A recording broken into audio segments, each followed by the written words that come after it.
This is what we're getting from the FBI right now. They talk about a phone call that came in at 2:02 a.m. local time last Sunday morning in Orlando. The transcript that has been released goes like so. Emergency 911, this is being recorded. In the name of God, the merciful, the beneficial, and something is said in Arabic. He continues, praise be to God and prayers as well as peace be upon the prophet of God.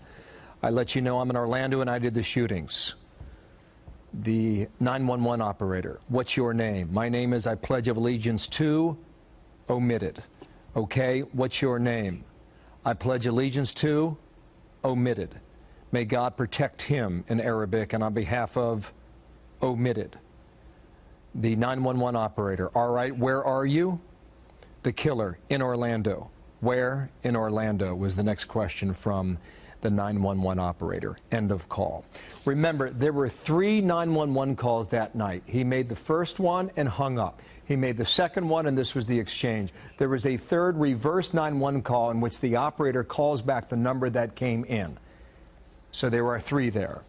Then later they go into the crisis negotiation team, which started, according to this transcript, at 2:48 a.m., and there were 3 phone calls, one 9 minutes in length, one 16 minutes in length, and one 3 minutes in length after that. Catherine Herridge is going through all this information, as we are as well. And Catherine, I want to get to you now live in D.C. You knew this was coming, and your initial reaction based on what we have seen so far. Well, it's a pretty limited transcript, Bill. It's only about 3 pages in length. But 3 things immediately jump out to me. His pledge of allegiance to the Islamic State is like a consistent drumbeat throughout these phone calls. It's not kind of a one-off or an isolated event. He also describes himself as a soldier of the caliphate. We know witnesses inside the club described how Omar Mateen said, "Stop bombing my country." That was not a reference to Afghanistan. That was a reference to the Islamic State in Iraq and Syria. He also threatens in the phone calls that there is a car outside that is laden with explosives and that he also has a suicide vest. That further explains the reluctance, if you will, of the Florida SWAT teams to go in immediately after the suicide attacks in France in November last year. The view was that they could no longer negotiate with these people because they were willing to die, so they would go in immediately, but we did not see this in Florida. Now we have from the transcript a better understanding as to why there was the delay. And then finally, what I would note, which is really a lingering security question here, is why his phone was not blocked. Because with an active phone like that, he would have the ability to do a remote detonation of any devices that were outside that club and to really decimate the first responders. But the bottom line in this transcript is that his pledge of allegiance to the Islamic State is really like a steady drumbeat that is woven throughout these phone calls. He pledges allegiance. He also pledges solidarity to other terrorists.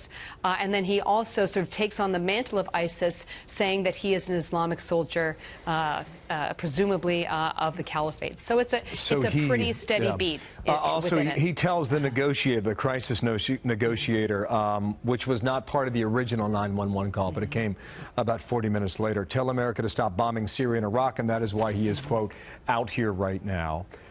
When the negotiator asked him what he had done, he said, you already know what I have done. And then he referred to this vehicle outside that has some bombs, just to let you know, quoting him now, you people are going to get it, and I'm going to ignite it if they try to do anything stupid, end quote, and also referred to the bombs that were used in France. His words, used in France. Quote, in the next few days, you're going to see more of this type of action going on, end quote. And then, Catherine, he hung up. That's why there were 3 phone calls.